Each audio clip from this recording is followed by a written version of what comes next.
ताओ है शून्य रिक्तता, घड़े की रिक्तता की भांति। कुछ भी भरा हुआ न हो तो ही ताओ उपलब्ध होता है। शून्य हो चित्त तो ही धर्म की प्रतीति होती है। व्यक्ति मिट जाए इतना कि कह पाए कि मैं नहीं हूं, तो ही जान पाता है परमात्मा को। ऐसा समझें, व्यक्ति होगा जितना पूर्ण, परमात्मा होगा उतना शून्य। व्यक्ति होगा जितना शून्य, परमात्मा अपनी पूर्णता में प्रकट होता है। ऐसा समझें, वर्षा होती है तो पर्वत शिखर रिक्त ही रह जाते हैं क्योंकि वे पहले से ही भरे हुए। गड्ढे और झीलें भर जाती हैं क्योंकि वे खाली हैं। वर्षा तो पर्वत शिखरों पर भी होती है। वर्षा कोई भेद नहीं करती। वर्षा कोई जान के झील के ऊपर नहीं होती। वर्षा तो पर्वत शिखर पर भी होती है, लेकिन पर्वत शिखर स्वयं से ही इतना भरा है कि अब उसमें और भरने के लिए कोई अवकाश नहीं, कोई जगह नहीं, कोई स्पेस नहीं। सब जल झीलों की तरफ दौड़ के पहुंच जाता है। उल्टी घटना मालूम पड़ती है, जो भरा है वो खाली रह जाता है और जो खाली है वो भर दिया जाता है। झील का गुण एक ही है कि वो खाली है, रिक्त है, और शिखर का दुर्गुण एक ही है कि वो बहुत भरा हुआ है, टू मच। लाओस से कहता है, धर्म है रिक्त घड़े की भांति। ताओ यानी धर्म। धर्म है रिक्त घड़े की भांति, और जिसे धर्म को पाना हो उसे सभी तरह की पूर्णताओं से सावधान रहना पड़ेगा। ये बहुत अद्भुत बात है, सभी तरह की पूर्णताओं से। नहीं कि घड़े में धन भर जाएगा तो बाधा पड़ेगी, घड़े में ज्ञान भर जाएगा तो भी बाधा पड़ेगी, घड़े में त्याग भर जाएगा तो भी बाधा पड़ेगी, घड़े में कुछ भी होगा तो बाधा पड़ेगी। घड़ा बस खाली ही होना चाहिए। लेकिन हम सब तो जीवन में न मालूम किन किन द्वारों से पूर्ण होने की कोशिश में लगे होते हैं। हमें लगता ही ऐसा है कि जीवन इसलिए है कि हम पूर्ण हो जाएं। किसी न किसी माध्यम से, किसी न किसी मार्ग से पूर्णता हमारी हो, मैं पूरा हो जाऊं। उपदेशक समझाते हैं, माता पिता अपने बच्चों को कहते हैं, शिक्षक अपने विद्यार्थी को कहता है, गुरु अपने शिष्यों को कहते हैं कि क्या जीवन ऐसे ही गंवा दोगे? अधूरे आए अधूरे ही चले जाओगे? पूरा नहीं होना है, पूर्ण नहीं बनना है। अकारत है जीवन अगर पूरे ना बने। कुछ तो पालो, खाली मत रह जाओ। अल्लाह से कहता है कि जिससे धर्म को पाना है उसे सभी तरह की पूर्णताओं से सावधान रहना पड़ेगा। नहीं, उसे पूर्ण होना ही नहीं है, उसे अपूर्ण भी नहीं रह जाना है, उसे शून्य हो जाना है। इसे इस तरह हम देखेंगे तो आसान हो जाएगा। हम जहां भी होते हैं अपूर्ण होते हैं। रिक्त हम कभी होते नहीं, पूर्ण हम कभी होते नहीं। हमारा होना अधूरे में है, बीच में, मध्य में। हम जहां भी होते हैं बीच में होते हैं, अपूर्ण होते हैं, न तो एम्प्टी और न परफेक्ट। इन दोनों के बीच में सदा सभी। ये किसी एक व्यक्ति के लिए बात नहीं है। अस्तित्व में जो भी हैं वो सभी मध्य में होते हैं। एक तरफ शून्यता और एक तरफ पूर्णता, और बीच में हमारा होना है। हमारी सारी व्यवस्था इस बीच से पूर्ण की तरफ बढ़ने की है, और लाओत्से का कहना है इस बीच से शून्य की तरफ जाना है। हम सब की कोशिश ये है कि अधूरे तो हम हैं, अब हम पूरे कैसे हो जाएं, भर कैसे जाएं। हमारे जीवन की पीड़ा यही है कि फुलफिलमेंट नहीं है, कुछ भराव नहीं है। प्रेम है वो अधूरा है, ज्ञान है वो अधूरा है, यश है वो अधूरा है, कुछ भी पूरा नहीं है। कुछ तो पूरा मिल जाए, प्रेम ही पूरा मिल जाए, इतना भर जाऊं कि और मांग न रह जाए। कहीं से भी हम पूरे हो जाएं तो फुलफिलमेंट हो जाए, लगे कि हम भी हैं भरे हुए।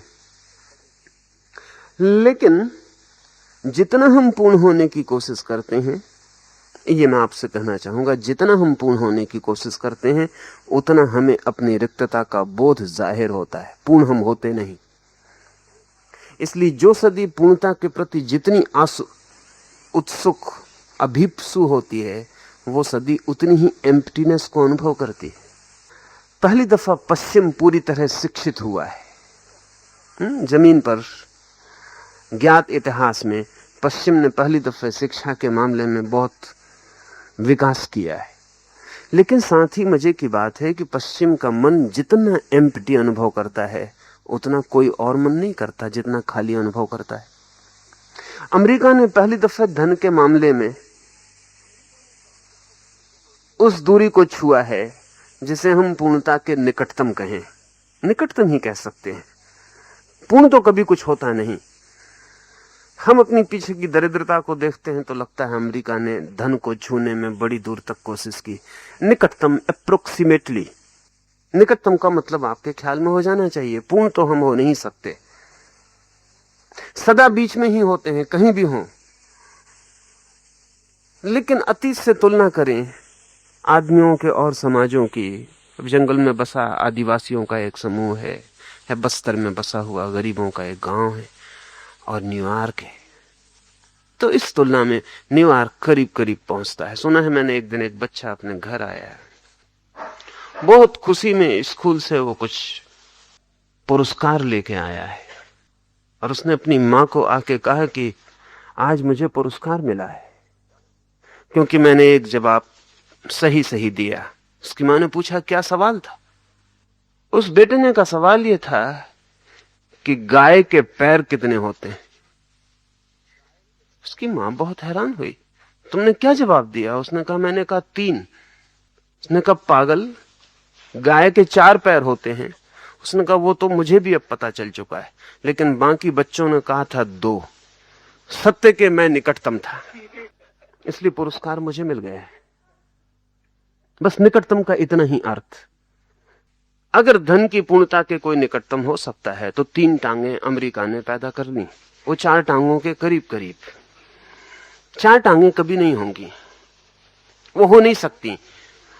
ह्यूमन सिचुएशन में वो संभव ही नहीं है। आदमी का होना अधूरा है, इसलिए आदमी जो भी करेगा वो पूरा नहीं होता।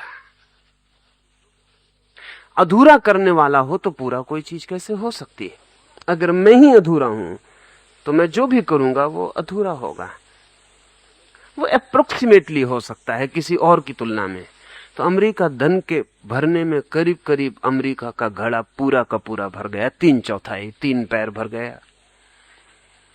लेकिन आज अमेरिका में जितनी दीनता और जितनी हेल्पलेसनेस और असहाय अवस्था मालूम पड़ती है, और आज अमेरिका के जितने चिंतक हैं वो एक ही शब्द के आसपास चिंतन करते हैं, वो शब्द है एम्प्टीनेस, मीनिंगलेसनेस। अर्थहीन है, सब खाली है, कुछ भरा हुआ नहीं, और भराव के करीब करीब हैं वो। बात क्या है? पूर्ण आदमी हो नहीं सकता, अपूर्ण होना उसकी नियति है। आदमी के होने का ढंग ऐसा है कि वो अपूर्ण ही होगा कहीं भी हो, और अपूर्ण चित्त की आकांक्षा पूरे होने की होती है, वो भी मनुष्य की नियति है, वो भी उसके भाग्य का हिस्सा है कि अपूर्णता चाहती है कि पूर्ण हो जाए। अपूर्णता में पीड़ा मालूम पड़ती है, हीनता मालूम पड़ती है, दीनता मालूम पड़ती है, लगता है पूरा हो जाए। तो पूरे होने की कोशिश अपूर्णता से पैदा होती, और अपूर्णता से जो भी पैदा होगा वो पूर्ण हो नहीं सकता, वो बाई प्रोडक्ट अपूर्णता की होगी। मैं ही तो पूर्ण होने की कोशिश करूंगा जो कि अपूर्ण हूं, मेरी कोशिश अपूर्ण होगी। मैं जो फल लाऊंगा वो अपूर्ण होगा, क्योंकि फल और प्रयास मुझसे निकलते हैं। मुझसे बड़े नहीं हो सकते मेरे कृत्य, मेरा कर्म मुझसे बड़ा नहीं हो सकता, मेरी उपलब्धि मुझसे पार नहीं जा सकती, मेरी सब उपलब्धियां मेरी सीमा के भीतर होंगी। कोई संगीतज्ञ अपने से अच्छा नहीं गा सकता, और न कोई गणितज्ञ अपने से बेहतर सवाल हल कर सकता है या कि कर सकता है। हम जो हैं, हमारा कृत्य उससे ही निकलता है। हम अपने से बेहतर नहीं हो सकते, हालांकि हम अपने को अपने से बेहतर करने की सतत चेष्टा में लगे होते हैं। इससे विषाद पैदा होता है। चेष्टा बहुत होती, परिणाम तो कुछ आता नहीं। परिणाम में वही अपूर्णता खड़ी रहती। घूम घूम के हमारी अपने से ही मुलाकात हो जाती। दौड़ते हैं इस कोशिश में कि कभी कोई पूर्ण मिल जाएगा, लेकिन खोजने वाला जब अपूर्ण हो तो जिसे वो पाएगा वो अपूर्ण ही होने वाला है। हम अपने से ज्यादा कुछ भी नहीं पा सकते। ये स्थिति है। मध्य में हम हैं अपूर्ण, अधूरे। अधूरे मन की आकांक्षा है कि भर जाऊं, पूरा हो जाऊं। अपूर्णता से वासना पैदा होती है पूर्ण होने की। ध्यान रहे, पूर्णता में पूर्ण होने की वासना नहीं पैदा हो सकती, क्योंकि कोई अर्थ ना होगा।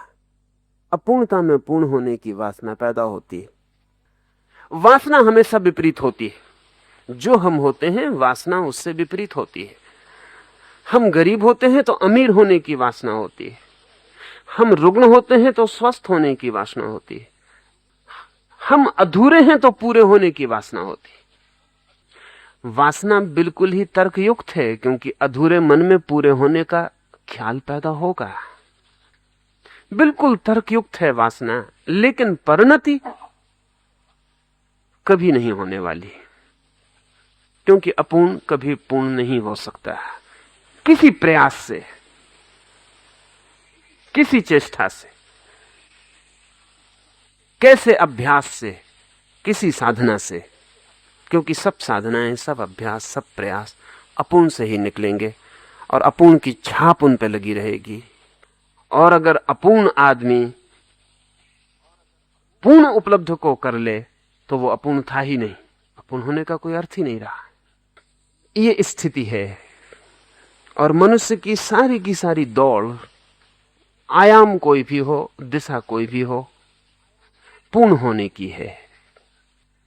लाओस से कहता है शून्य हो जाओ, और लाओस से कहता है पूर्ण होने के किसी भी ख्याल से बचना, क्योंकि वही जाल है, वही है उपद्रव जिसमें नष्ट होता है आदमी। इसलिए समझा लेना अपने को, समझ जाना कि पूर्ण होने के किसी उपद्रव में मत पड़ना। शून्य हो जाओ।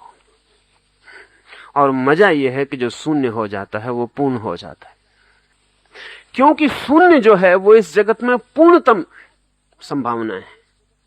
ऐसा समझें, एक घड़ा भरा हो तो क्या आप ऐसी कल्पना कर सकते हैं घड़े के भरे होने की कि एक बूंद पानी उसमें और ना जा सके?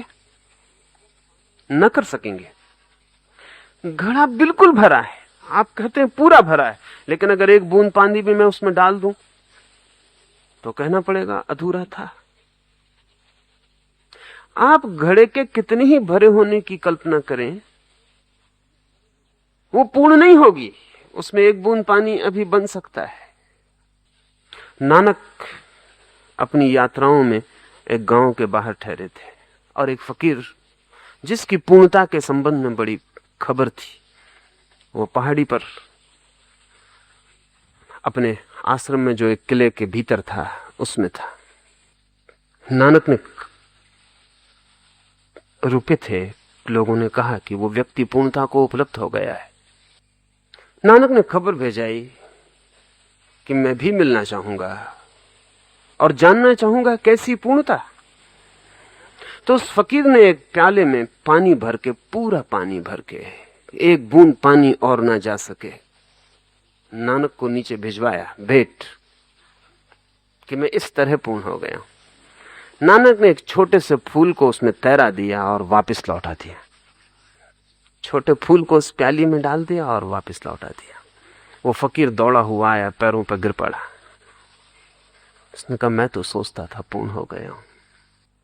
नानक ने कहा आदमी पूर्ण होने की कोशिश में जो भी करे उसमें जगह खाली रह ही जाती है। एक फूल तो तैराया ही जा सकता है, और एक फूल कोई छोटी बात नहीं। अगर हम घड़े को पूरा भरे होने की भी कल्पना करें तो भी एक बूंद पानी तो उसमें डाला ही जा सकता है। लेकिन समझें कि घड़ा बिल्कुल खाली है, क्या और खाली कर सकेंगे? नहीं, घड़ा बिल्कुल खाली है।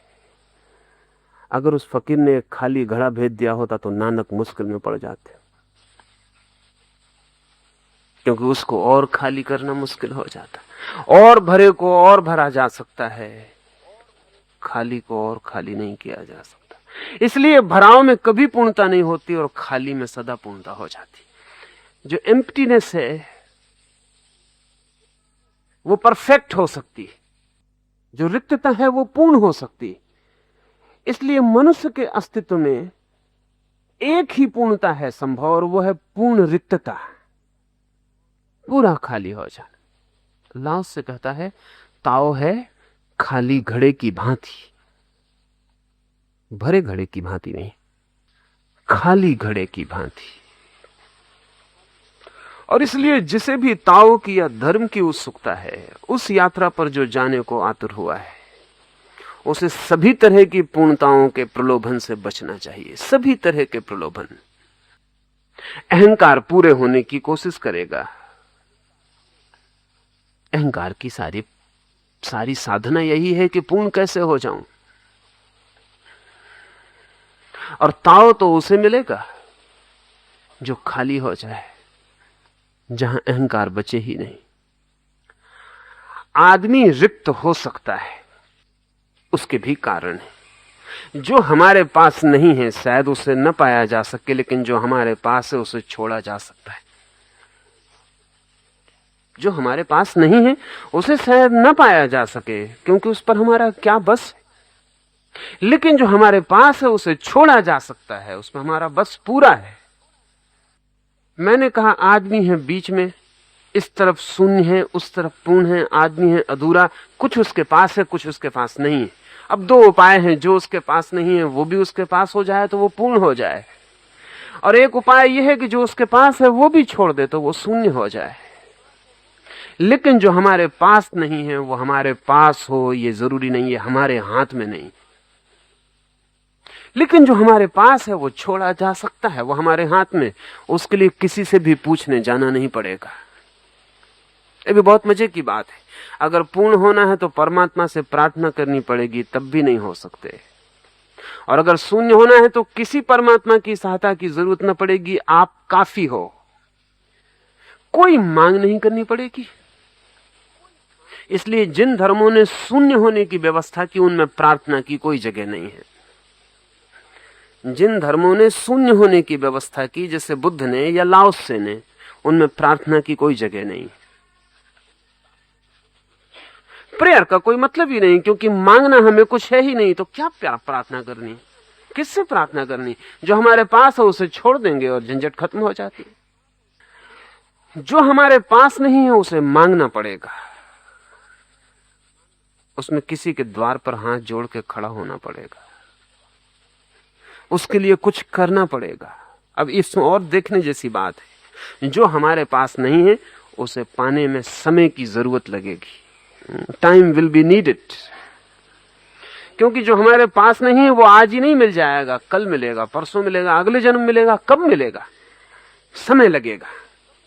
लेकिन जो मेरे पास है वो इसी वक्त छोड़ा जा सकता है, इंस्टेंटेनियसली। उसके लिए समय की कोई भी जरूरत नहीं है। कल छोड़ूंगा, परसों छोड़ूंगा, ये सब बेकार की बात है, क्योंकि जो मेरे पास है उसे मैं अभी छोड़ सकता हूं। और अगर कल पर टालता हूं तो मेरे सिवाय और कोई जिम्मेवार नहीं है। लेकिन जो मेरे पास नहीं है, अगर वो मुझे अभी न मिले तो मैं ही जिम्मेवार नहीं हूं, क्योंकि मैं सारी कोशिश कर लूं तब भी ना मिले, क्योंकि हजार चीजों पर निर्भर होगा कि वो मुझे मिले कि न मिले। आप तो चाह सकते हैं कि आकाश आपके आंगन में आ जाए, आप तो चाह सकते हैं कि सूरज आपके घर में बैठे, पर आपकी चाह ही है, चाह ही सकते हैं। ये होगा कि नहीं, ये हजार बातों पर निर्भर करेगा, ये अकेले आप पर निर्भर नहीं करेगा। इसलिए सहारे मांगने पड़ेंगे। लाओत्से ने प्रार्थना के लिए कोई जगह नहीं है। लाओत्से कहता कोई सवाल ही नहीं है, तुम्हारे पास जितना है उतना छोड़ दो। एक और मजे की बात है, और ये पूरा गणित समझ लेने जैसा है। मेरे पास 10 रुपए हैं, ये समझ लें कि लाख रुपया अगर परफेक्शन मान लिया जाए, पूर्णता मान ली जाए, मेरे पास 10 रुपए हैं और लाख रुपया पूर्णता का अंक है, तो मुझे बड़ी लंबी यात्रा करनी। और आपके पास अगर 90,000 रुपए हैं तो आपको बड़ी छोटी यात्रा करनी। और अगर आपके पास सिर्फ 5 रुपए की कमी है लाख में, तो आपकी यात्रा तो बहुत निकट है और मेरी यात्रा उतनी ही दूर है। मेरे पास 5 रुपए हैं या 10 रुपए हैं।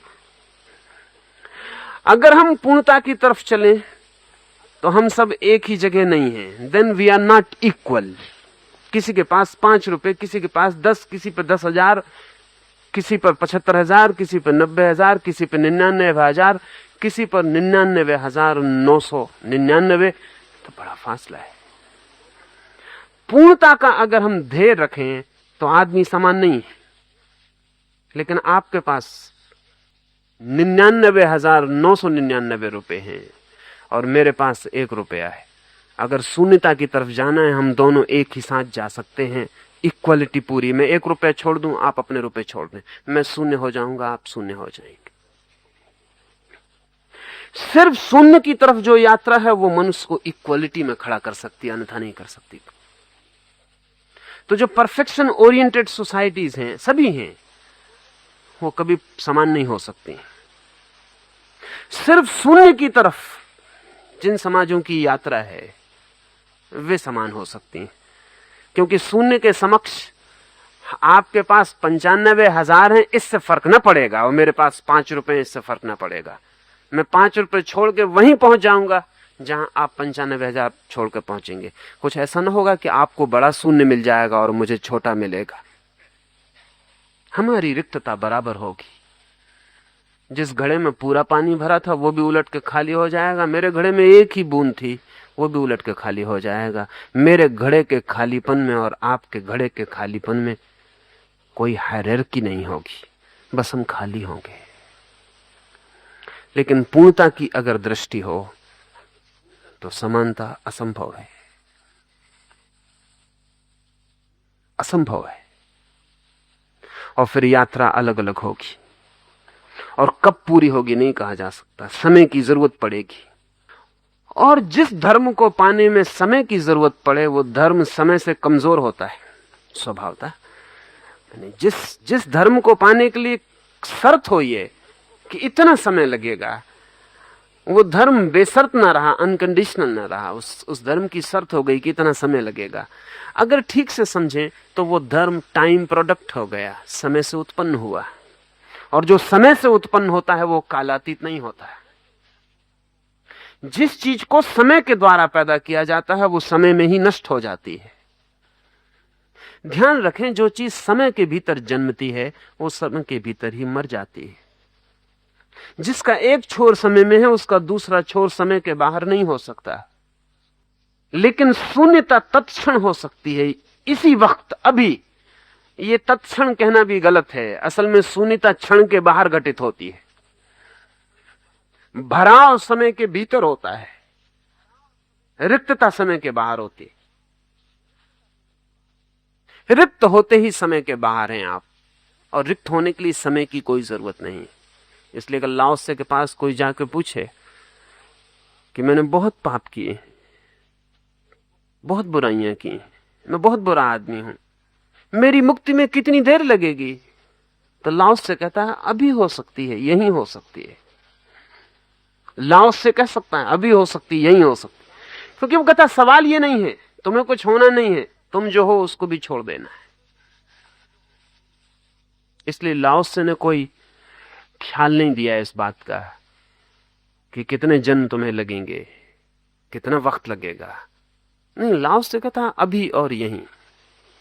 इसलिए लाओसे ने जिस निर्वाण की बात की है वो सडन एनलाइटनमेंट है, अभी हो सकता है। इसमें क्षण भी गंवाने की जरूरत नहीं। हां, तुम ही ना चाहते हो तो बात अलग, और कोई बाधा नहीं। लाओसे कहता है और कोई बाधा नहीं, तुम ही ना चाहो तो बात अलग, और कोई बाधा नहीं है, और सब बहाने। ये समझना बहुत कठिन होगा मन को कि मोक्ष को रोकना भी हमारा बहाना है, निर्वाण को न पाना भी हमारी तरकीब है।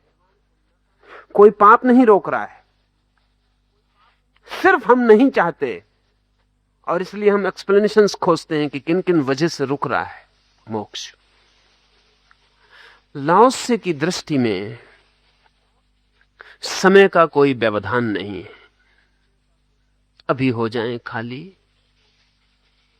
यहीं खोल दें मुट्ठी, लाओ से ये भी कहता है कि भराव कभी भी शांत नहीं हो सकता। आधा घड़ा भरा है, आवाज होती है। पौना घड़ा भरा है, आवाज होती है। लाओ से कहता है कितना ही घड़ा भरा हो, आवाज होती ही रहेगी। सिर्फ खाली घड़ा शांत हो जाता है। क्यों? आप कहेंगे कभी तो ऐसा हो सकता है कि घड़ा बिल्कुल ही भरा हो और आवाज ना हो, लेकिन लाओस से नहीं मानता। लाओस से कहता है कि घड़ा भरा हो तो एक बात तय हो गई कि दो चीजें हैं, घड़ा है और जो चीज भरी है, और जहां द्वैत है वहां पूर्ण शांति नहीं हो सकती। ठीक समझ लें, जहां घड़े में कुछ भरा है वहां घड़ा है और कुछ भरा है, वहां द्वैत कायम रहेगा। इसलिए पूर्णता को उत्सुक आदमी द्वैत से भरा रहेगा, द्वंद्व से भरा रहेगा, कॉन्फ्लिक्ट जारी रहेगी। सिर्फ शून्य में खड़ा हुआ आदमी कॉन्फ्लिक्ट के बाहर होगा, क्योंकि दूसरा बसता ही नहीं। घड़ा खाली है, आवाज कौन करेगा? कोई टकराने को भी नहीं, घड़े में कुछ है ही नहीं, घड़ा अकेला है। ध्यान रहे, अद्वैत में ही शांति संभव है, क्योंकि टकराने को कोई नहीं है। जहां दो हैं वहां टकराव होता ही रहेगा। ये बहुत मजे की बात है, और इसके अपनी तर्क सरणी। जब भी आप अपने को किसी चीज से भरेंगे तो पक्का आप समझ लेना कि वो आप ना होंगे जिससे आप भरेंगे, वो कुछ और होगा। वो चाहे धन हो, यश हो, ज्ञान हो, त्याग हो, भगवान हो, कुछ भी हो। ध्यान रहे, जिससे भी आप अपने को भरेंगे वो आप ना होंगे, कुछ और होगा, समथिंग एल्स। और दूसरे से भर के कहीं शांत हो सकते हैं। अब ये तो पक्का समझ में आता ना कि घड़ा घड़े से ही कैसे अपने को भरेगा। पानी से भरेगा, तेल से भरेगा, दूध से भरेगा, जहर से, अमृत से भर लेगा, बाकी भरेगा किसी और से। अब घड़ा घड़े से ही कैसे अपने को भरेगा? घड़े को अगर घड़ा ही होना है तो शून्य होना ही उसका उपाय है। अगर घड़े को सिर्फ घड़े से ही भरा होना है तो शून्य होना ही उसकी विधि है। नहीं तो घड़ा किसी और से भर जाएगा। वो नाम कुछ भी रख लेगा, नाम रखने से अंतर नहीं पड़ता। हमको धोखा जरूर होता है कि नाम रख लेने से अंतर पड़ जाता है। लिंकन के पास से एक बहुत बड़ा धर्म शास्त्री मिलने गया था। तो बड़ी बड़ी बातें कर रहा था, ईश्वर, स्वर्ग, नरक। लिंकन ने कहा कि मैं ये पूछना चाहता हूं कि ये सिर्फ नाम ही तो नहीं है? कहा कि नहीं, नाम नहीं है। लिंकन ने कहा इसे छोड़े, मैं एक बात पूछूं, गाय के कितने पैर होते हैं? उसने कहा भी कोई पूछने की बात है? कहां मैं मोक्ष, परमात्मा, स्वर्ग, नरक की बात कर रहा हूं और आप गाय के पैर पूछते हैं? फिर भी लिंकन ने कहा कृपा करके, उसने कहा कि ये कोई बात है, गाय के 4 पैर होते हैं। लिंकन ने कहा अगर हम गाय की पूंछ को भी एक पैर कहें, पैर मान लें, तो गाय के कितने पैर होते हैं? उसने कहा कि फिर 5 पैर होते हैं। लिंकन ने कहा यही तुम्हारी गलती, तुम चाहे पूंछ को पैर कहो तो भी पूंछ पैर नहीं हो जाती। तुम्हारे कहने से क्या होगा? तुम्हारे कहने से क्या पूंछ पैर हो जाएगी? तुम पूंछ भला कहो, तख्ती लगा दो, फिर भी पूंछ पैर नहीं हो जाती। पूंछ पूंछ ही होती है। तुम्हारे लेबल से कोई फर्क नहीं पड़ता, क्योंकि पैर सिर्फ नाम नहीं है, पैर कुछ काम है, वो पूंछ नहीं कर सकती। तुम नाम कितने दे दो उसको। हम नामों के भ्रम में बहुत रहते हैं। आदमी के बड़े से बड़े भ्रम जो हैं वो लेबलिंग और नाम के। सूफियों की एक कहानी है कि एक गिलहरी एक वृक्ष के नीचे बैठी और एक लोमड़ी गुजरती है। तो वो लोमड़ी गिलहरी से कहती है कि ना समझ, मुझे देख के भी तू भाग नहीं रही, तुझे पता है मैं लोमड़ी हूं, तुझे अभी 2 टुकड़े कर सकती हूं। गिलहरी ने कहा कि कोई प्रमाण पत्र है? Have you got any certificate? तुम लोमड़ी हो इसका कोई लिखित प्रमाण पत्र है? लोमड़ी बड़ी हैरानी में पड़ी, क्योंकि ऐसा गिलहरियों ने कभी पूछा ही नहीं था। ये बड़ी अनहोनी घटना थी। वो गिलहरी भाग जाती थी। लोमड़ी को देखकर किसी गिलहरी ने कभी कोई ये जरूरत ही नहीं की थी कि लोमड़ी से पूछे कि कोई प्रमाण पत्र है तुम्हारे पास, ये कैसे हम माने कि तुम लोमड़ी हो, कुछ लिखित है। लोमड़ी को पसीना आ गया, कभी ऐसा इतिहास में नहीं हुआ था। उसने कहा, तू ठहर, मैं अभी प्रमाण पत्र लेके आती हूं। वो सिंह के पास गई और उसने कहा कि कृपा करो एक लिखित प्रमाण पत्र दो। इज्जत बेइज्जत हुई जाती। एक साधारण सी गिलहरी मुझसे,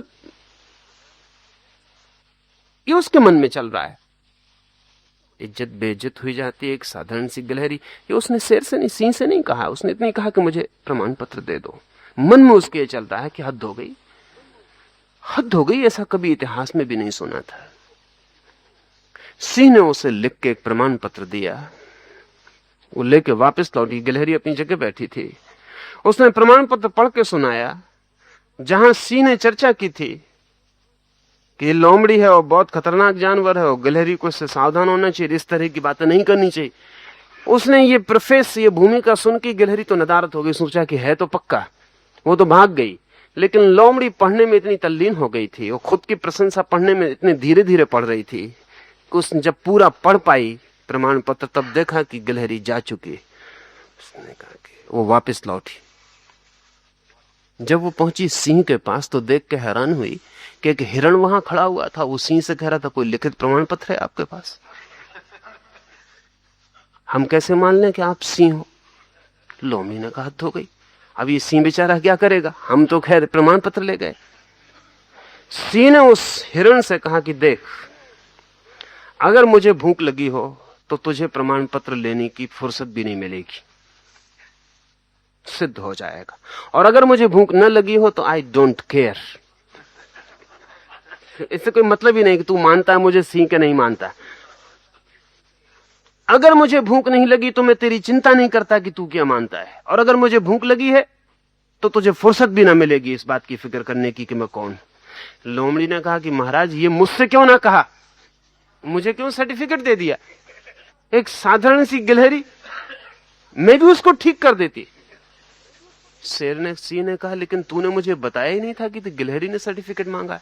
मैं तो समझा कि सम स्टूपिड ह्यूमन बीइंग, कोई मूढ़ आदमी ने मांगा होगा।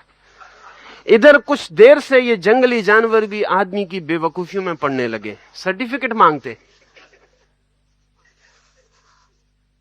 आदमी की बुनियादी नासमझियों में से नेमिंग, लेबलिंग, नामकरण, बुनियादी नासमझियों में से नाम देके बड़ी सुविधा हो जाती। आदमी कहता मैं परमात्मा से अपने को भर रहा हूं, तब वो भूल जाता है कि ये द्वैत है। ये भी द्वैत है, इससे कोई फर्क नहीं पड़ता कि किससे तुम भर रहे हो। एक बात तय है कि तुम घड़े हो और किसी से भरे जा रहे हो। वो संसार है कि परमात्मा है कि प्रेम है कि प्रार्थना है, इससे कोई अंतर नहीं पड़ता। तुम नहीं हो, तुम तो भरने वाले हो, या जिसमें भरा जा रहा है वो हो। फिर जो भी भरा जा रहा है उसका कोई भी नाम हो, उसको संसार न कह के मोक्ष कहने लगेंगे तो फर्क नहीं पड़ने वाला है। द्वैत जारी रहेगा। असल में दूसरे से ही हम भरे जा सकते हैं। अगर अपना ही होना, शुद्ध अपने ही होने में स्थिर होना है तो सिवाय शून्य होने के और कोई उपाय नहीं। इसलिए लाओस से कहता है, ताओ है रिक्त घड़े जैसा। इसके उपयोग में सभी प्रकार की पूर्णताओं से सावधान रहना अपेक्षित है। इसके उपयोग में अगर धर्म का उपयोग करना है तो पूर्णता के उपद्रव से, समस्त पूर्णताओं से सावधान रहना अपेक्षित है। ये भी थोड़ा सोचने जैसा है। उपयोग शब्द के भीतर थोड़ा उतरें तो ख्याल में आएगा।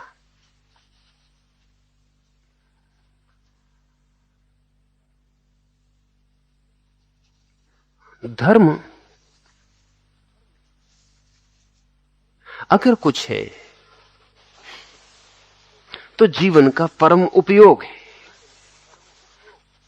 वो जीवन की आत्यंतिक अर्थवत्ता है। अगर ताओ का या धर्म का उपयोग करना है तो एक ही सूचन देता है लाओस से कि समस्त तरह की पूर्णताओं से, पूर्णता की आकांक्षा से सावधान रहना। और धर्म का उपयोग शुरू हो जाएगा, क्योंकि जैसे ही कोई व्यक्ति शून्य होता है वैसे ही धर्म सक्रिय हो जाता है, डायनेमिक हो जाता है। और जैसे ही कोई व्यक्ति भर जाता है किन्हीं चीजों से, धर्म अक्रिय हो जाता है, बोझ से भर जाता है, दब जाता है। नष्ट तो होता नहीं धर्म। इस कमरे में खाली जगह है, एम्प्टी स्पेस है। इस कमरे में लाके हम सामान भर दें, इतना सामान भर दें कि कमरे में इंच भर जगह ना रह जाए। इसका क्या अर्थ हुआ? क्या इसका यह अर्थ हुआ कि पहले जो खाली जगह थी वो नष्ट हो गई? क्या हम उसे नष्ट करने में सफल हो गए? या इसका यह मतलब है कि पहले जो खाली जगह थी वो छोड़ के इस कमरे के बाहर हट गई और कमरा भर गया? इस कमरे के बाहर खाली जगह जा नहीं सकती, क्योंकि खाली जगह कोई चीज नहीं है कि चली जाए। और जाएगी कहां? बाहर खाली जगह पहले से ही काफी मौजूद है। इस कमरे की खाली जगह को संभालने के लिए कहीं भी तो कोई जगह नहीं है इस अंतरिक्ष में। जहां ये इस कमरे की इतनी खाली जगह अगर बाहर निकल जाए तो ये कहां रुकेगी? खाली जगह को आप नष्ट कैसे करेंगे? फिर दूसरा उपाय यह कि नष्ट हो गई होगी, हमने सामान भर दिया, खाली जगह नष्ट हो गई। लेकिन नष्ट कोई चीज हो सकती है, खालीपन नष्ट नहीं हो सकता। वस्तु नष्ट हो सकती है, शून्य नष्ट नहीं हो सकता। शून्य का मतलब ही यह है कि जो नहीं है उसको नष्ट कैसे करिएगा? नष्ट करने के लिए किसी चीज का होना जरूरी है। तो आप इस कमरे को कितना ही भर दें, ठोस सीमेंट से बंद कर दें पूरा का पूरा, तो भी खाली जगह यहीं के यहीं होगी, न नष्ट हो सकती न बाहर जा सकती। तो क्या फिर हमें खाली जगह किसी दिन इस कमरे में लानी हो, रहने का मन हो जाए, इस कमरे में बसना हो, बैठना हो, सोना हो, तो हम क्या करेंगे? खाली जगह कहीं बाहर से लाएंगे। खाली जगह पैदा करने के लिए कुछ मैन्युफैक्चर करेंगे, खाली जगह को पैदा करने के लिए कोई कारखाना बनाएंगे? नहीं, सिर्फ इस कमरे में जो चीज भरी है उसे बाहर कर देंगे। खाली जगह अपनी जगह ही रहेगी। चीज खाली जगह को सिर्फ छिपा देती है। आप हटा देंगे वस्तुओं को, खाली जगह प्रकट हो जाएगी। हम भी ऐसे ही हैं। खालीपन हमारा स्वभाव है, वो हमारा धर्म है, वो ताओ है। हम उसमें भरते जाते हैं चीजें, इतना भर लेते हैं कि वो खाली जगह दब जाती है। दब जाती ऐसा कहना पड़ता है, दबा तो हम उसको नहीं सकते, लेकिन अप्रगट हो जाती, दिखाई नहीं पड़ती, अदृश्य हो जाती। क्या करें अब? अल्लाह उससे कहता है ये पूरे होने की जो आकांक्षा है इससे सावधान रहना और पूरे होने की आकांक्षा छोड़ देना। तो पूरे होने के लिए जो इंतजाम तुमने घर में कर रखा है वो तुम खुद ही उठा के फेंक दोगे। वो तो इंतजाम है सिर्फ पूरे होने का। और जिस दिन उसे उठा के फेंक दोगे और भीतर रिक्तता उपलब्ध होगी, उसी दिन ताओ में स्थिति हो जाती। और ताओ बड़ा सक्रिय है।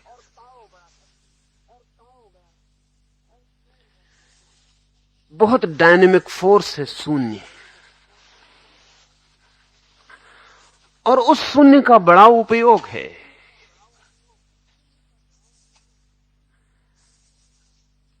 असल में उपयोग ही शून्य का होता है।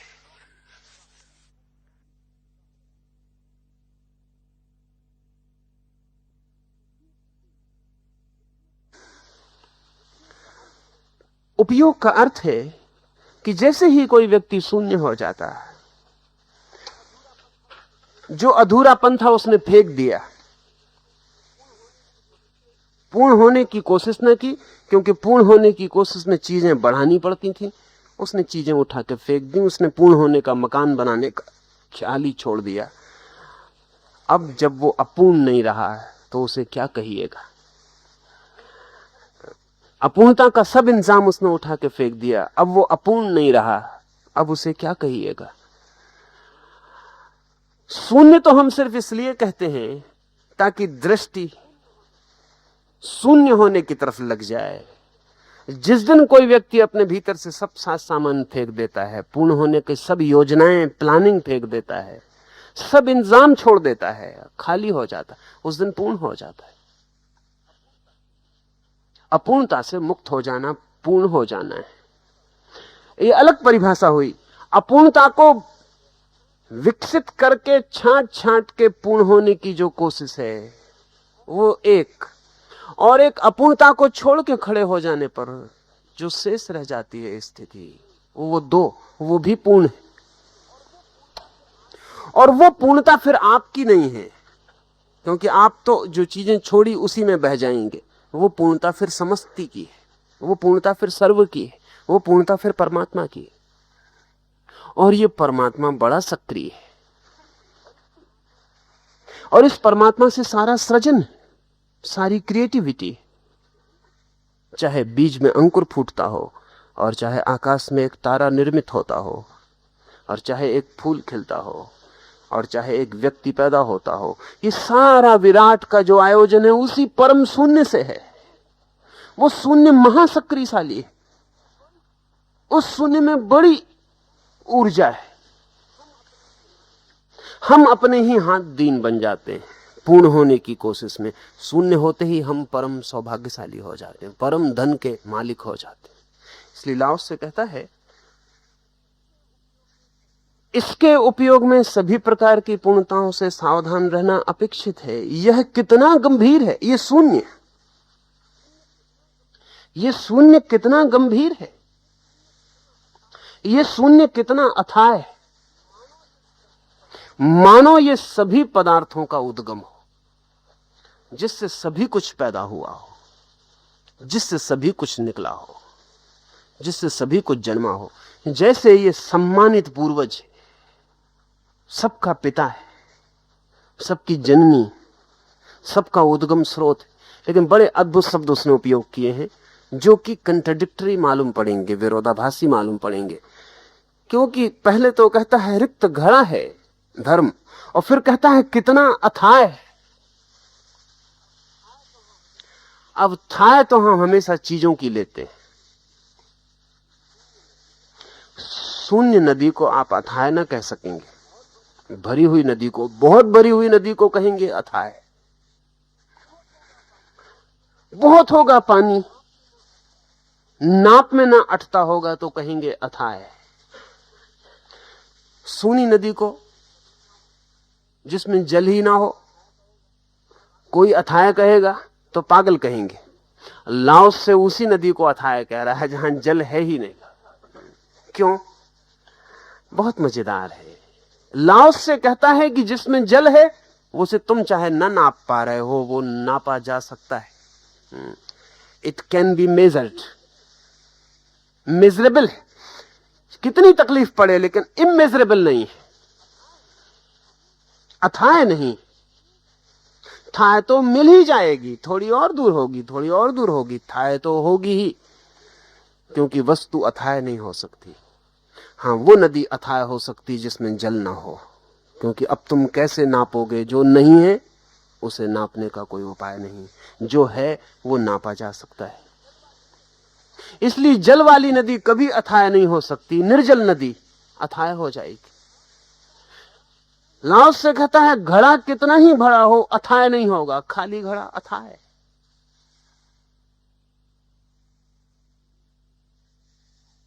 खाली घड़ा अथाह है, क्योंकि जो शून्य है उसको नापने का उपाय नहीं, उसके नापने की कोई मेजरमेंट की विधि व्यवस्था, तराजू, कोई नाप, कोई गज, कुछ भी नहीं। एक छोटे से शून्य को भी नहीं नापा जा सकता और एक बड़े विराट जगत को भी नापा जा सकता है। हिंदू दर्शन के पास एक शब्द है माया। माया का मतलब होता है जो मापा जा सकता है, दैट विच इज मेजरेबल। माया का मतलब इल्यूजन नहीं होता, माया का मतलब भ्रम नहीं होता। माया का मतलब होता है जो मापा जा सकता है, जो मेय है, मेजरेबल। जो मेय है वो माया है, और चूंकि नापा जा सकता है इसलिए इल्यूजन है। माया का अर्थ नहीं होता भ्रम। जो नापा जा सकता है वो सत्य नहीं है, क्योंकि सत्य अमाप है, वो इमेजरेबल है, वो अमेय, उसको हम माप ना सकेंगे। लाओ से कहता है कितना अथाह है। अब इसे भी थोड़ा सोचने जैसा है, क्योंकि लाओ से जैसे व्यक्ति रत्ती भर शब्द भी व्यर्थ नहीं बोलते, इंच भर भी वाणी अकारण नहीं होती, क्योंकि बड़ी मुश्किल से बोलते हैं। बोलना कोई लाओ से जैसे व्यक्ति के लिए कोई सुख नहीं, बड़ी पीड़ा है, बड़ी कठिनाई है, क्योंकि जो कहने चलते हैं वो कहने के बिल्कुल बाहर है। उसमें एक भी शब्द वो ऐसा उपयोग नहीं करते। अब इसमें बड़ा मजेदार है, लाओ से कहता है कितना अथाह है। कितना नहीं कहना चाहिए,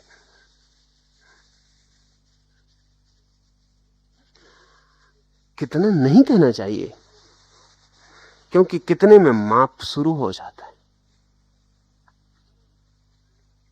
कितना कितना शब्द माप की सूचना देने लगता, कितना अथाह है। फिर लाओ से क्यों कितने का उपयोग करता होगा?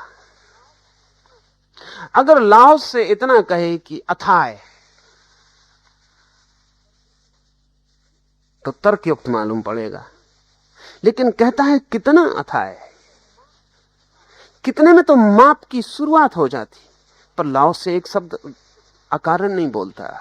फिर से सोच लें, अगर लाओ से कहे अथाह है तो माप हो गया। अगर लाओ से कहे अथाह है, दिस वर्ल्ड इज इमेजरेबल, तो कोई भी कह सकता है यू हैव मेजर्ड।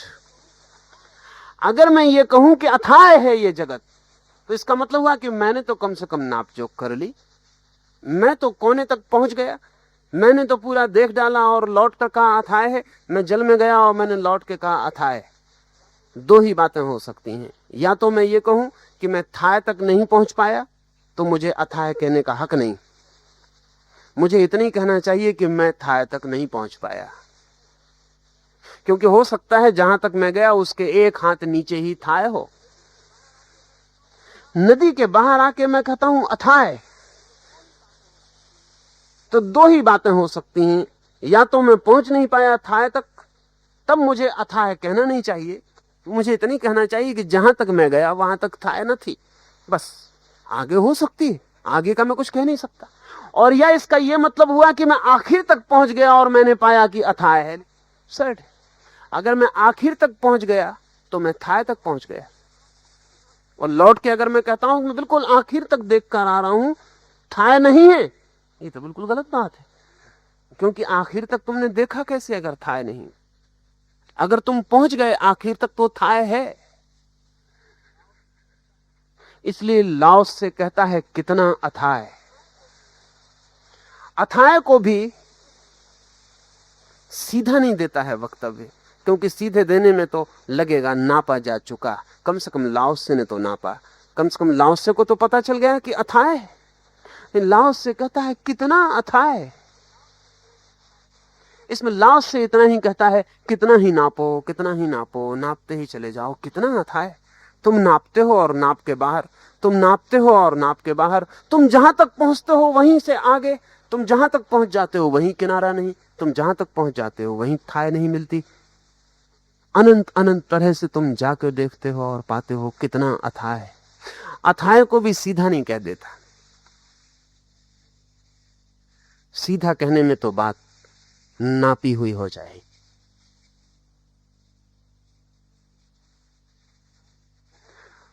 इस कारण बहुत से वक्तव्य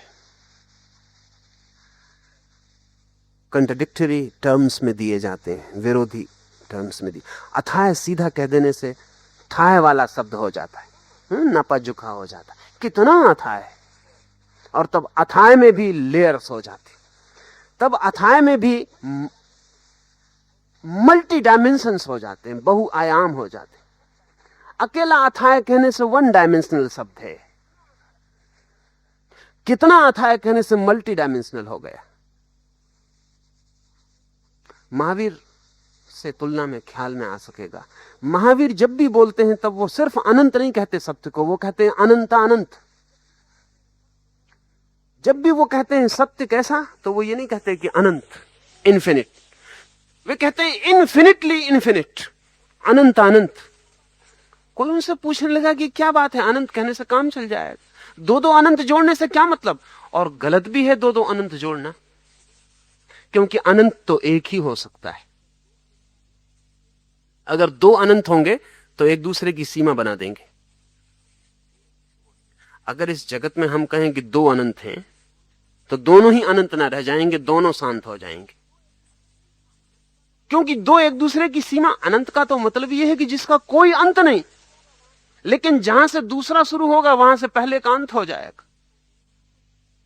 अनंत तो एक ही हो सकता है। इसलिए महावीर के पहले तक अनंत शब्द का सीधा उपयोग चलता था। उपनिषद अनंत का उपयोग करते हैं, लेकिन अनंत वन डायमेंशनल है।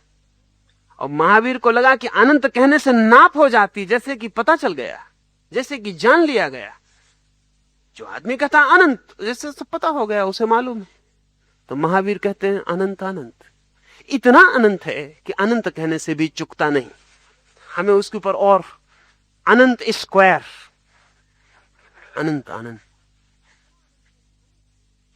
इतना अनंत है कि अनंत कहने से नहीं चुकता, इन्फिनिट स्क्वायर। तब मल्टी डायमेंशनल हो गया, बहुआयामी हो गया। और ये बहुआयामी, जब भी कोई शब्द होता है तो बड़ा जीवंत हो जाता है, और जब एक आयामी होता है तो मुर्दा हो जाता है। लाओस से कह सकता था अथाह, लेकिन वो कहता कितना अथाह है। वो अनंत अनंत जैसे शब्द का प्रयोग कर रहा है, कहता कितना गंभीर, शून्य और गंभीर।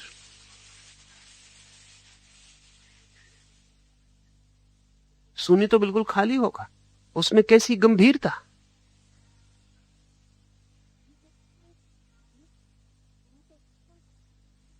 शून्य तो बिल्कुल खाली होगा, उसमें कैसी गंभीरता। नदी में बहुत जल है तो हम कहते हैं कैसा गंभीर प्रवाह। नदी में दो तरह के प्रवाह होते हैं, एक छिछला प्रवाह होता है, छोटी मोटी नदियों में होता है, कंकड़ पत्थर दिखाई पड़ते रहते हैं पर नदी शोरगुल बहुत करती, बीता भर पानी होता है लेकिन शोरगुल बहुत होता, उसको कहते हैं छिछला प्रवाह, गंभीर नहीं। नदी शोरगुल बहुत करती, बातचीत बहुत करती। फिर एक नदी है कि इतना गहरा है जल कि नीचे अगर चट्टानें भी पड़ी हो तो उनसे भी नदी की छाती पर कोई उथल पुथल पैदा नहीं होती। नदी बहती भी है तो पता नहीं चलता तट पे खड़े होके कि बह रही, बहना भी इतना साइलेंट है। तब कहते हैं नदी की धारा बड़ी गंभीर, आवाज भी नहीं है जरा।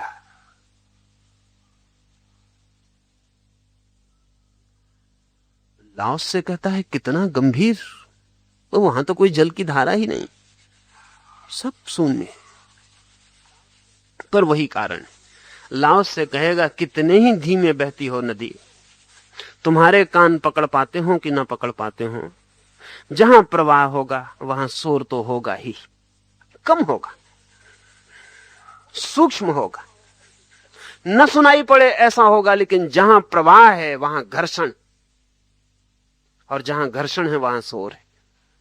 फिर लाओस से कहता है सिर्फ शून्य ही गंभीर हो सकता, क्योंकि वहां कोई शोर नहीं होगा, वहां कोई प्रवाह ही नहीं है, वहां कोई घर्षण नहीं, कहीं जाना नहीं है, कहीं आना नहीं है, सब चीजें अपने में स्थिर है। तो कहता है कितना गंभीर, कितना गहरा।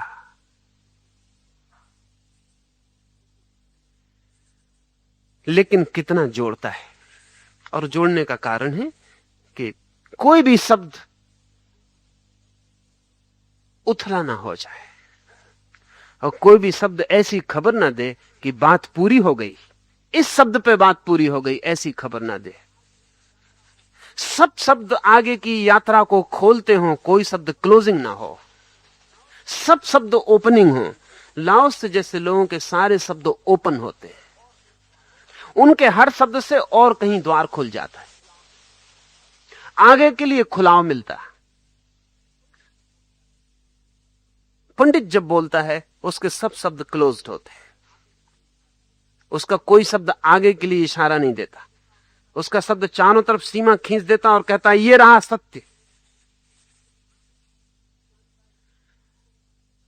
जानकारी, तथाकथित ज्ञान कहता है ये रहा सत्य। वास्तविक ज्ञान इशारे करता है, और ऐसे इशारे करता है जो फिक्स्ड नहीं है, गतिमान है। इशारे भी दो तरह के हो सकते हैं, एक इशारा जो कि स्थिर होता है, फिक्स्ड होता है।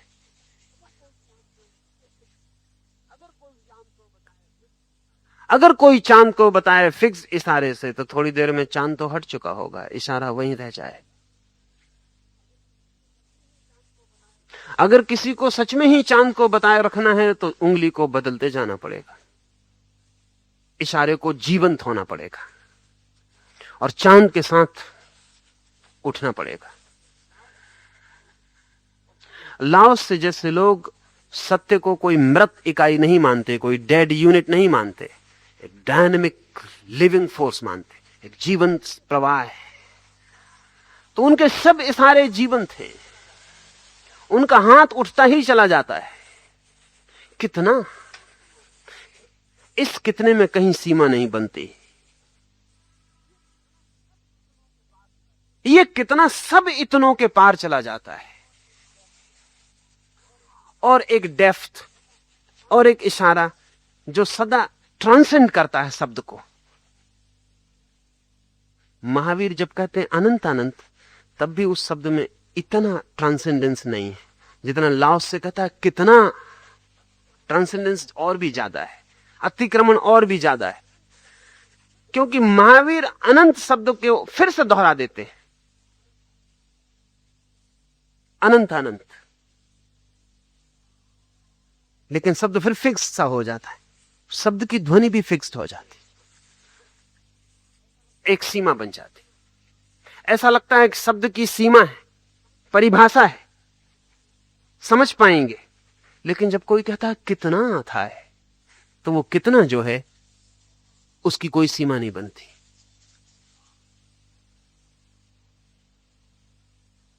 लाओस से कितना गंभीर, कितना अथाह, मानो ये सभी पदार्थों का उद्गम हो। वो भी कहता है मानो, एज इफ। सत्य को जिन्हें बोलना है,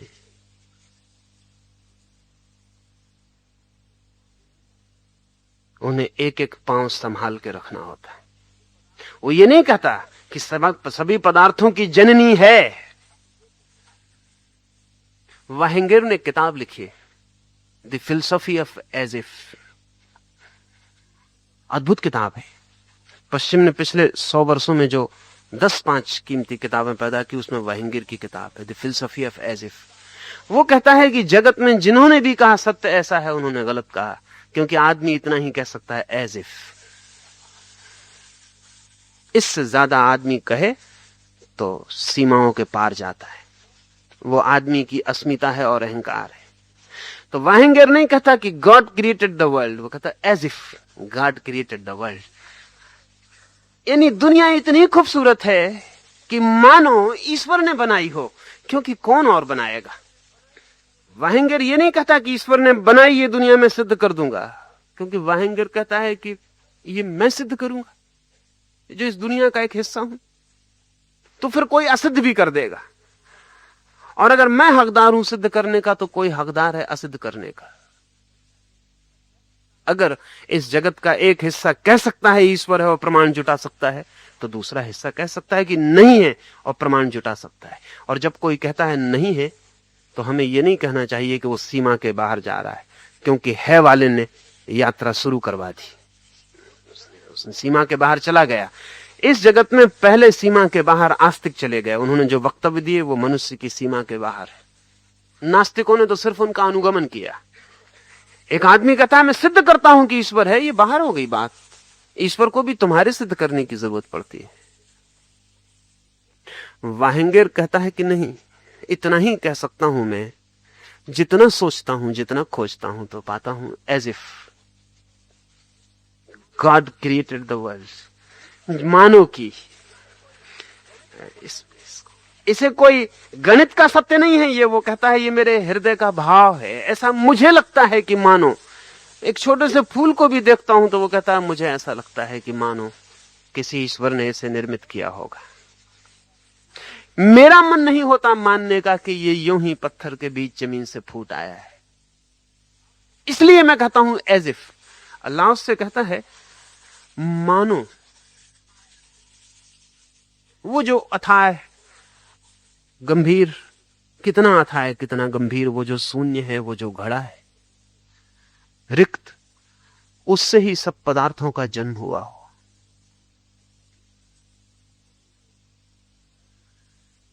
ये एज इफ, ये मानो जोड़ देना बड़ा मूल्यवान है। ये लाओसे के बहुत सेंसिटिविटी का, बहुत संवेदनशील चित्त का लक्षण है। वक्तव्य इतना संवेदनशील है, यूं ही नहीं बोल दिया गया है, किसी विवाद की गर्मी में नहीं कहा गया है, कुछ सिद्ध करने की चेष्टा में नहीं कहा गया है, किसी को कन्विंस करने के लिए नहीं कहा गया है। उद्गार है, ऐसा लगा है, ऐसा अनुभव हुआ है, ऐसी प्रतीति बनी है, ऐसा एहसास है। इसलिए लाओसे ने कहीं कहा है, उसके शिष्यों ने बहुत से वक्तव्य लाओसे के इकट्ठे किए हैं। चौंग से कहता है लाओसे ने कहीं कहा है कि जितना बड़ा ज्ञानी उतना ही ज्यादा झिझकता है। अज्ञानी बिना झिझके वक्तव्य दे देते हैं, बड़े वक्तव्य जो हमारे ओंठों पर शोभा भी ना दें, कि जगत को परमात्मा ने बनाया। ये वक्तव्य परमात्मा से बड़ा कर देता है वक्तव्य देने वाले को।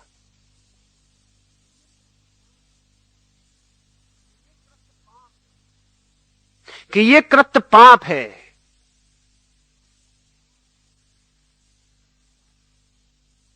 कौन सा कृत्य पाप है, कौन सा कृत्य पुण्य है, बड़ा अनिर्णित है। और जो जानता है वो हेजिटेट करेगा, वो झिझकेगा, वो वक्तव्य देने से बचेगा। जीसस ने कहा जज ई नॉट, तुम तो निर्णय ही मत करो। जज ye not that ye should not be judged, तुम निर्णय ही मत लो, नहीं तुम्हारा निर्णय होगा। फिर किसी दिन तुम झंझट में पड़ोगे। तुम निर्णय ही मत लो, क्योंकि चीजें बहुत जटिल हैं और बहुत रहस्यपूर्ण हैं। क्या है पाप, क्या है पुण्य? यहां पुण्य पाप बन जाता है, यहां पाप पुण्य बन जाते हैं। यहां जो पाप की तरह शुरू होता है उसमें पुण्य के फूल खिल जाते हैं। यहां जो पुण्य की तरह यात्रा शुरू करता है पाप की मंजिल पर पहुंच जाता है। यहां जो अभी उजेला है थोड़ी देर में अंधेरा हो जाता है, अभी जो अंधेरा था वो थोड़ी देर में उजेला हो जाता है। अभी सुबह थी सांझ हो गई, अभी जो सुंदर था वो कुरूप हो गया है। क्या है सुंदर? नसरुद्दीन से उसकी पत्नी पूछ रही है एक दिन कि इधर कुछ दिनों से मुझे शक होता है कि तुमने मुझ पे प्रेम कम कर दिया।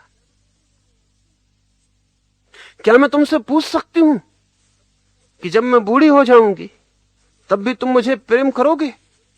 नसरुद्दीन ने कहा कि पूजूंगा, तेरे चरणों की धूल सिर पे लगाऊंगा, लेकिन ठहर, तू अपनी मां जैसी तो ना हो जाएगी। अगर तेरी मां जैसी हो जाए तो हाथ जोड़, तू ऐसी ही तो रहेगी ना।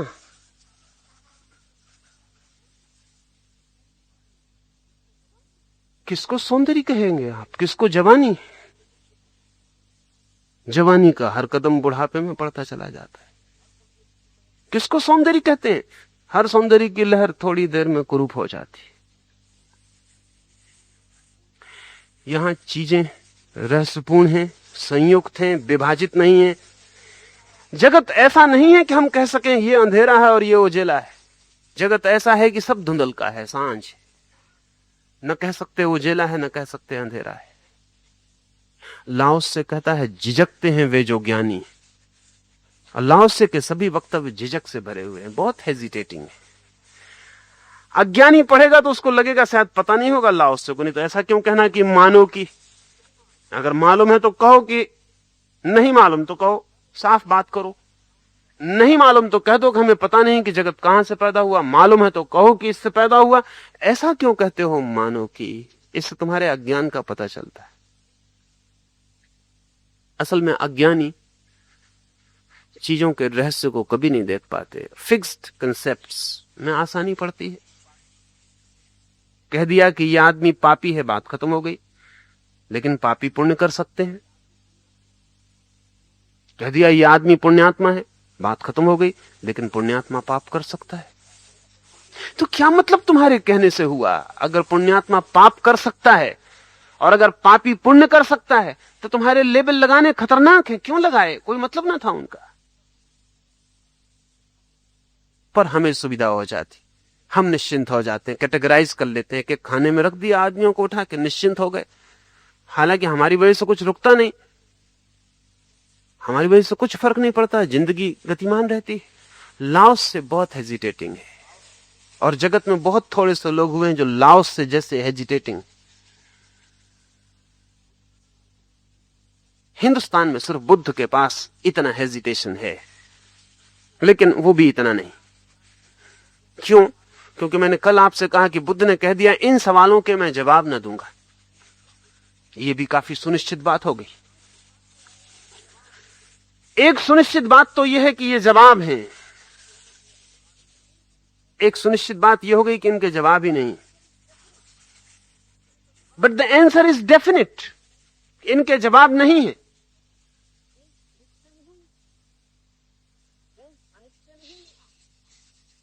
कोई अनिश्चय नहीं है मामले में।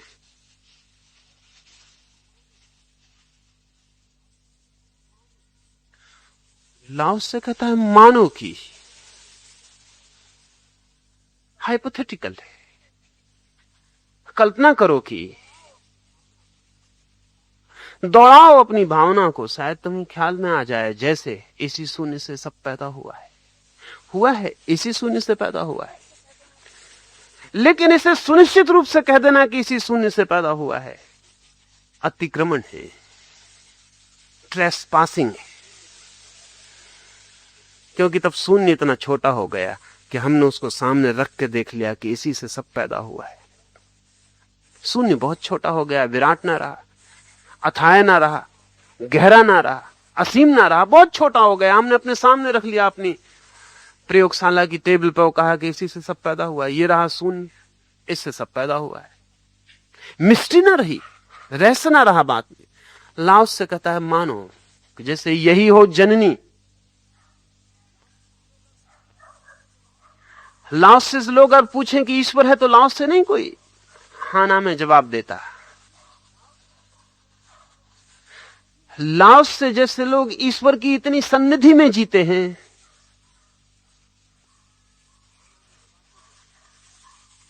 कि हाँ ना में जवाब नहीं दे सकते। नसरुद्दीन पे एक मुकदमा चला है एक अदालत में, और मजिस्ट्रेट ने कहा है कि नसरुद्दीन तुम लफाज हो, तुम शब्दों को ऐसे टर्न देते हो कि हमें बड़ी कठिनाई होती। तुम हां और ना में जवाब दो, नहीं तो यह मुकदमा कभी खत्म ना होगा। तुम ऐसी गोलमोल बातें कर देते हो कि हम उसमें घूमते हैं और कहीं पहुंचते नहीं। तुम हां और ना में जवाब दो तो ही हल हो सकता है। नसरुद्दीन ने कहा कि लेकिन जो भी बातें जवाब देने योग्य हैं वो हां और ना में नहीं दी जा सकती, और जो बातें जवाब देने योग्य नहीं है वो हां और ना में दी जा सकती। और तुमने मुझे कसम खिलाई सत्य बोलने की, वो वापस ले लो, फिर मैं हां और ना में जवाब दे दूंगा। तुमने मुझे कसम दिलाई सत्य बोलने की, आई एम ऑन ओथ, और सत्य ऐसा नहीं है कि हां और ना में जवाब दिया जा सके। मजिस्ट्रेट ने कहा अच्छा तो तुम कोई एक ऐसा उदाहरण दो जिसका जवाब हां और ना में न दिया जा सके। नसरुद्दीन ने कहा कि मैं पूछता हूं महानुभाव, आपने अपनी पत्नी को पीटना बंद कर दिया?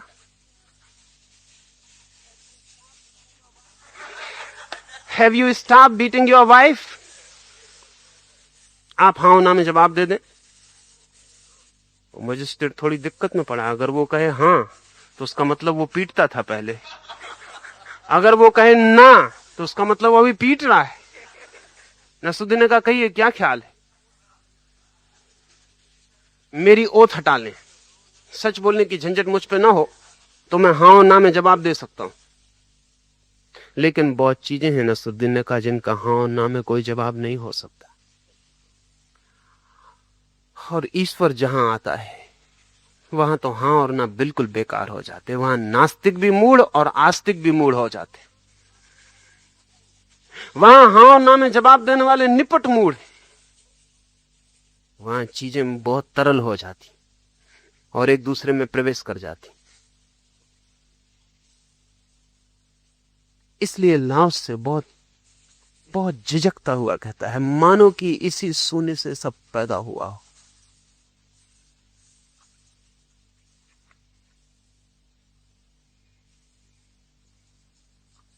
दो सूत्र और शेष कल 2 सूत्र बचे हैं, तो 2 दिन में सूत्र हो जाएंगे और तीसरा दिन एक और हमारे पास बचेगा। तो जो भी आपके सवाल इस बीच हुए हों वो तीसरे दिन, तो आपने अपने सब सवाल तैयार कर लें जिसको भी पूछना हो।